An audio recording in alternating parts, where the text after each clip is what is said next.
Hey everyone, this is Lindsay with St. Ange Company, welcoming you to this week's episode of Taking the Supply Chain Pulse. Today we're joined by one of St. Ange Company's very own, Ryan Mayer. As a director on our healthcare team, Ryan brings deep expertise in technologies and systems. We'll be diving into his insights, experiences, and what's shaping the future of healthcare tech. So grab a coffee, settle in, and let's get started with your host, the one and only Fred Kranz. Ryan, why don't you tell us a little bit about your specialties and the types of clients you serve? Absolutely. Yeah. Thanks, Fred. Thanks for having me on. Appreciate the opportunity. So I've been with the company for several years and really love and focus on the support services within healthcare. And specifically, an area that I have a deep passion for is how, the technologies and systems relative to how things move. So it's any sort of the loading dock, how things are received, how things move throughout the hospital, any systems associated with that, whether it be pneumatic tube systems, robotic systems, elevators, all of the different systems that help things kind of move and operate within a hospital is an area that I really enjoy and a part of. I've been really focused on new construction services, although we do have some of our clients that are looking at audits of their existing system or opportunities to enhance, but a lot of it is associated with new construction. There are several topics in there.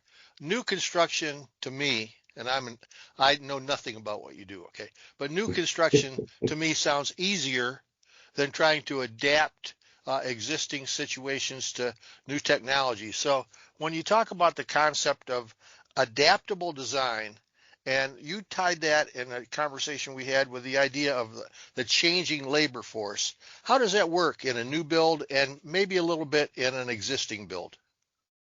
Sure, yeah, absolutely. So when we look at hospitals, and if you go back in time, go back 20 years ago, people were flocking to hospitals to work.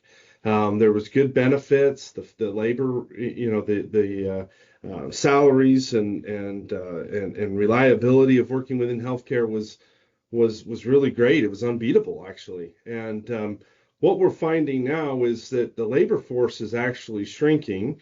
We've got less people, less labor available to be able to support the operational needs of the facility.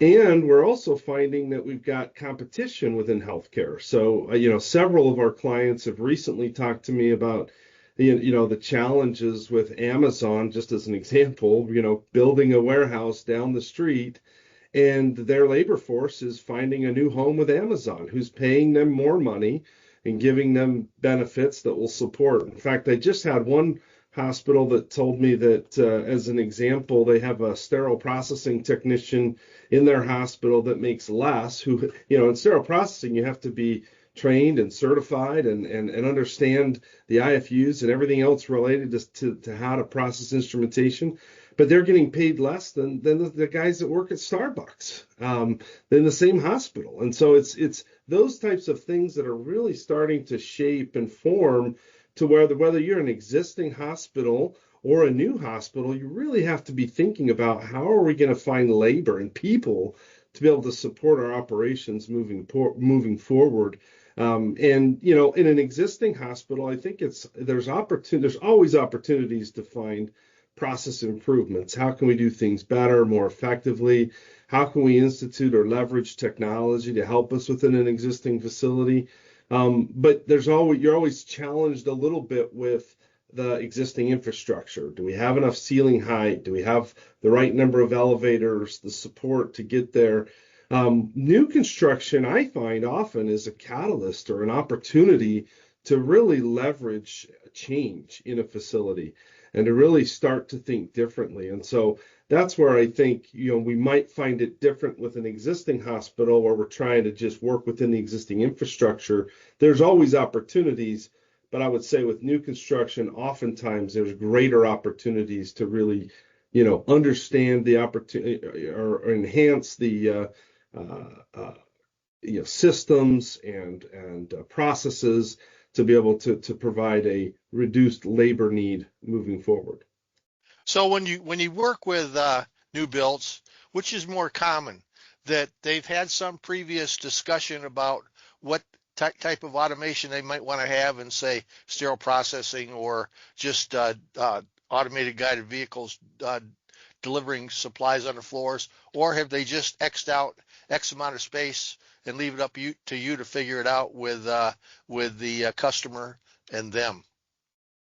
Yeah, so I think like a new construction, generally we start with a programming phase, and part of that phase we'll do a business case to look at, does it make sense to implement an AGV or an AMR or a pneumatic trash and linen system or gravity chute system or an electric track vehicle system, or there's all sorts of systems that can help support their operation. And so we have to go through and develop, look at the options that are right for the facility, and then develop a business case to help the hospital to make that kind of decision. It's always a tough decision because on one hand, it requires space, which is cost. On the other hand, these systems are going to help operationally, which is also cost. But those two costs often aren't related. It's here's how much capital we have to build the building. And then there's this other side of it that says, okay, now how much do we need to operate the building?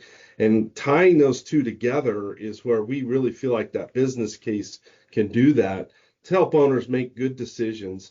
And then once they make a decision, then we start to look at the space required to be able to support their operations. So where do we want to use this technology? What is the benefit of it? And then what are the space, needs for that particular system? Well, I've never been visiting a site with what I call you real supply chain folks, because I ran supply chains, but I wasn't a supply chain guy. I've never been on a visit where your mouth didn't water when you saw the dock because it was always screwed up, right? Every place you go, the dock is a big opportunity. Talk about dock planning and considerations when you get called into a customer. Yeah, I mean, docks are challenging, right? I mean, it's the age-old, when are trucks coming? How many are coming, and how long are they going to be there at the dock? And then it's a lot of times it's not just the dock. People like to think of, how many dock positions do you have? Oh, you have 5. That's great. That will support your hospital. But the reality is it's not just the dock, it's all the support space to be able to support that. So how much receiving space do you have? What is the process flow and connections to the linen room and to the waste management, and how much space is associated in the adjacencies for all of that?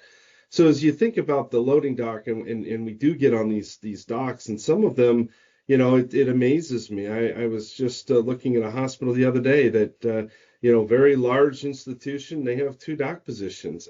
How they operate is beyond me.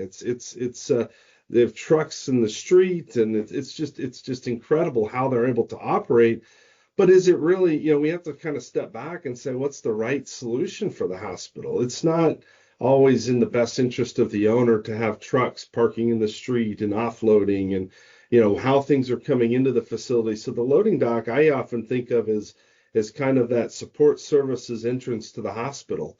And if you can funnel all of that through there, it helps from an understanding of who's coming into your building from a security perspective, but also you can manage what's coming into your building and how much. And the supply chain folks do a wonderful job of looking at the dock. But from my perspective, it's really understanding how many trucks are coming to the dock, what's their dwell time, how long are they going to be there, and then all the support spaces to be able to support their operations moving forward. And do you often I did a project at a hospital in Cincinnati where they're building a new hospital across the street from a giant mall, and it was a children's hospital, and they had one formal receiving dock bay, and then they had another space where you could unload stuff on the ground and run it up a ramp, right?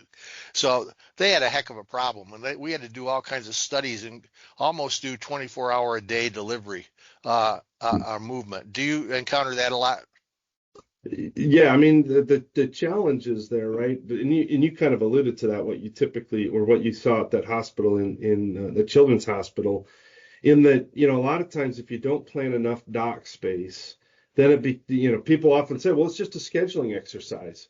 But the scheduling of a loading dock isn't as simple as it sounds. It often ties to the vendors that are making the deliveries.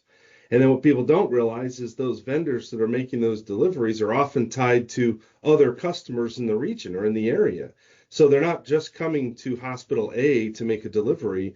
They might be going to a university. They might be hitting a clinic somewhere. They might, and you might be one of 6 stops or 7 stops that truck makes. And so the timing of that is oftentimes not always as predictable as we'd like it to be. You can generally get it in zones of operation, but it is hard, to your point, to really kind of get the scheduling down right. But it is nice to be able to maximize it if you can. So that scheduling is important, and the timing is important from a design perspective. Yeah, and I made a mistake. It wasn't a children's hospital. It was a community hospital. But also, since it was right next to the giant shopping mall, you had to deal with all the incoming freight that was going to the different stores in the mall too. So it really became a difficult problem. So on that dock, you have trash, you have linen, you have all kinds of stuff. Environmental services takes up a huge amount of space in many different senses in the design of a facility. How do you go about designing, designing for EVS? Yeah, so I think from my perspective, I think EVS is one of the largest. If you think about EVS, they're one of the largest staffs in the hospital. There's a lot of people trying to keep that hospital clean, maintained, and operate. And then, all of the waste that's generated in the hospital, there's a lot of different forms of waste. It's not just like if you're at a mall, like you were just talking about, where you've got your, general trash that's coming out and you've got some recycle that's coming out. In hospitals, you've got regulated medical waste, you got your chemo waste, you got your RCRA waste, you all sorts of different waste, specialty waste forms that are coming out of the hospital. And so you do have to understand their waste volumes and then plan the space appropriately so that you can stage those in the facility. And the other thing I would say, a lot of hospitals, they don't do a really good job from a design perspective of thinking about a separation of their inbound clean and their outbound soiled. And the flow of those materials, if you can separate them as much as you can, you're much better off. As soon as you start bringing your supplies right past your compactor, that's where you run into trouble, and it becomes really hard from an infection prevention perspective to really keep things operating smoothly and effectively. So yeah, and it can be a joint commission violation quite easily if you do things really wrong. So yeah, for sure. So the buzzword out there today, of course, there are 2 buzzwords actually, AI and robotics. We tend to learn terms before we learn what they mean or how to effectively use them. But robotics comes in there. Tell me about the difference between front of the house robotics and back of the house robotics and the considerations you have to look at for both of those. Yeah, absolutely. Yeah. So when I think of back of house, I'm thinking of a service corridor where you might have things like big linen carts or big supply carts. You might have your large trash carts that are moving through those facilities or through the facility. A lot of times you might look at a system that historically, if you look at some of the institutions, large institutions out there, they've implemented what's called an AGV system, an automated guided vehicle system. These are systems that can move very large carts over 1,000 pounds, and they're historically meant to move through back of house corridors, service corridors.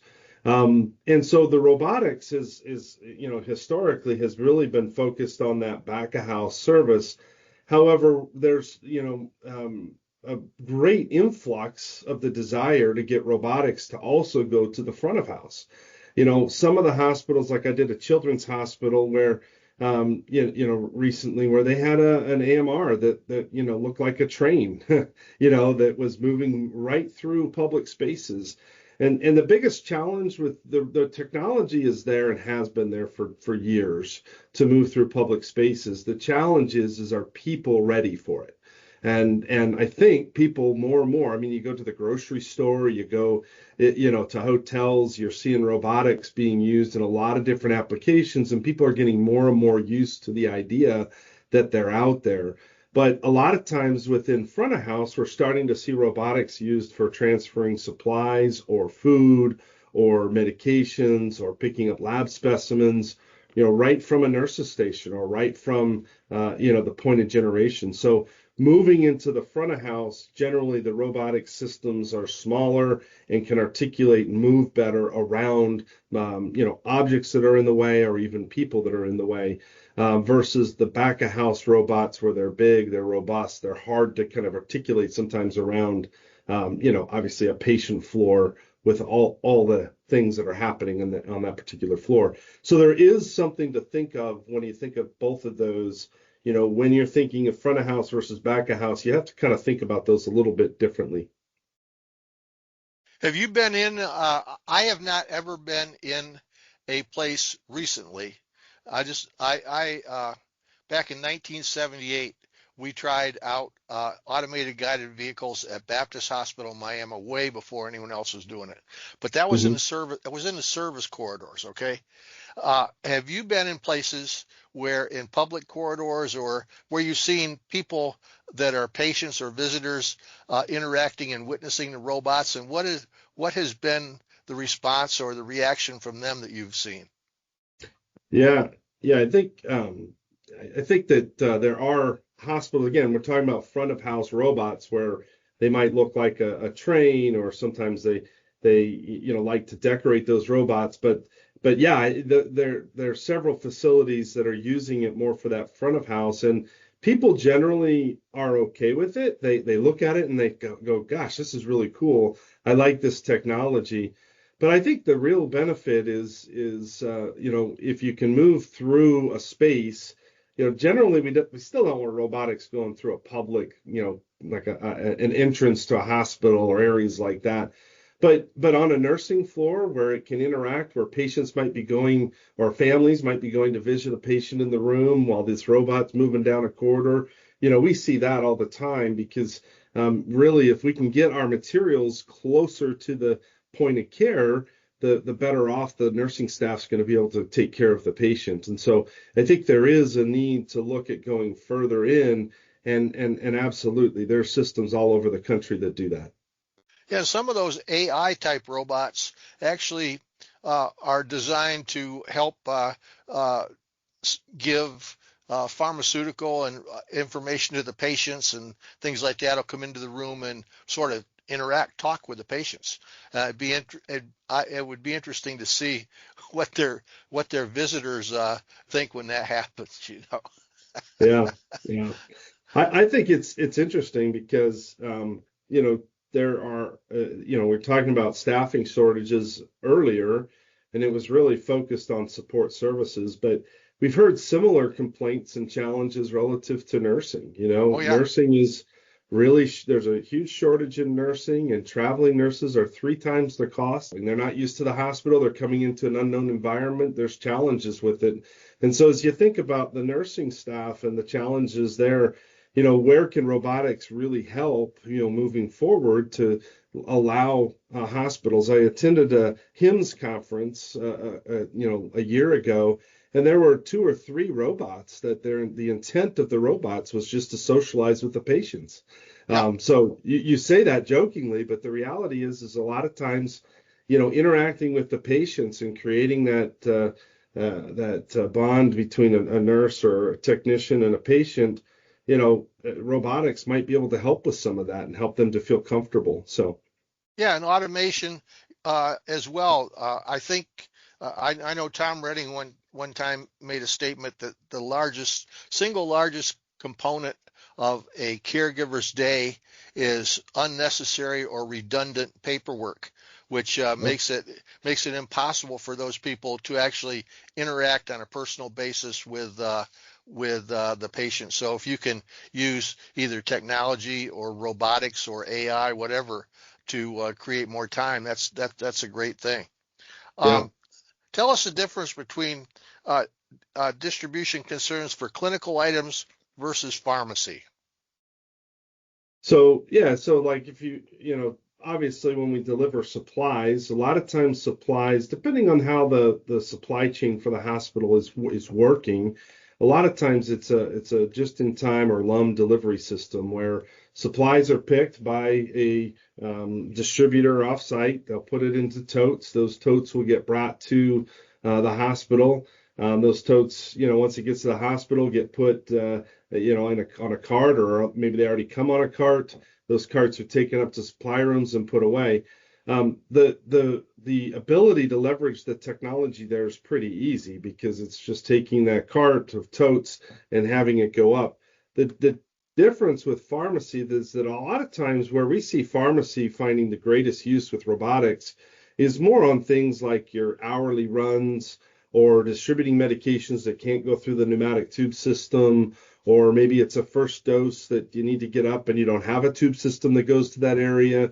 It's things like that. And so it's very patient specific. It's not bulky, big totes that we're moving or big carts that we're moving, but rather smaller items. And so some of the systems out there actually have cabinets that as you pick your pharmaceutical that needs to go to a particular patient, you'll plug it into the control software. Drawers will open up specific for that patient. You'll drop the medications in, close the drawer, and that's all that goes into that drawer. And that robot then, after it fills up or over a certain period of time, then goes up to the floor, and only certain people that have either biometrics or scan their card are able to actually open that drawer and get that medication out specific to the patient. So it's a different way. It's still technology that moves stuff, but it's how you get that chain of custody and really maintain ownership of the medications all the way from the pharmacist who issues the medications all the way to the patient throughout that process. So this has been an interesting conversation, and what I've gotten out of it is that as time goes by, we are designing more responsibility into the operations as opposed to just, pulling the boxes off the truck, throwing them on the shelves in the warehouse and having someone take them up later, or taking the boxes to wherever they go. We are now actually designing full scope from point of reception to point of use, and even up with waste to point of disposition when we do new design. Something that when I started in the business certainly wasn't there, and now it's now you guys are doing it every time you make a new build. So you have a really exciting job. I mean, being able to design solutions like that, I think it's great. Well, Ryan, thank you for taking time out of your busy day to join us. It's been great having you on, and this is an area that I'm sure a lot of people would like to learn more about, and I know that we'll have you on in the future for some other stuff to talk about. So thanks again. That's it, everyone. Thanks for joining in to this week's episode of Taking the Supply Chain Pulse. Please make sure you subscribe and follow along, and we'll catch you on the next episode.